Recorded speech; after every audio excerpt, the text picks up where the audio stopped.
An awareness program was recently organized by the Laujanrio locality of Nong Thamai, wherein important details and facts about COVID-19 and its vaccine were clearly discussed by a panel comprising of state government officials and those of the health department, besides members of the Dorbashnong of Laujanrio. The awareness program had been aired through YouTube and through the public announcement system placed at various points within the locality.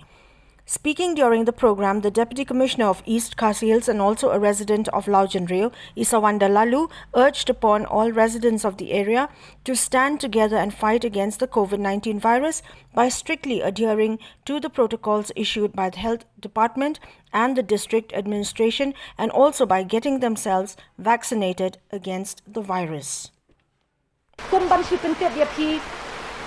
Haka ribaro kaway kan kumti guidelines ng ka Health Ministry bat ka ICMR kaong batang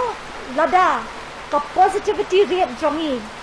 kapoy kumba 100% AA wila ban ken bani wila ban wanra no ya kata ka sense of normalcy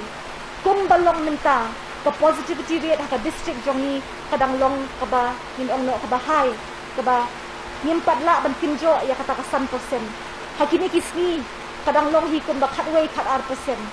tin nakata kadaw kamut baka community spread lani ka ching sa priang jong uni u virus kadang donsa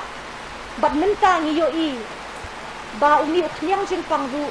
ula so khit shakitan nong tundong shakijaka kiba inong no kiba khampaji nakasor tin nakata kadaw misyo ban pinken mau ya baro kinong song batang lada nila ban buat rinti ya kita kibagi ong ki cardinal principles ki kendon ki baka solkal bat ka health department kalabu nadu pasdang tang ladang ila ban buat hit ya kini deng ya la kamas penjngai iway na iway pat kusyar habatia ki yang kini nabar nalayem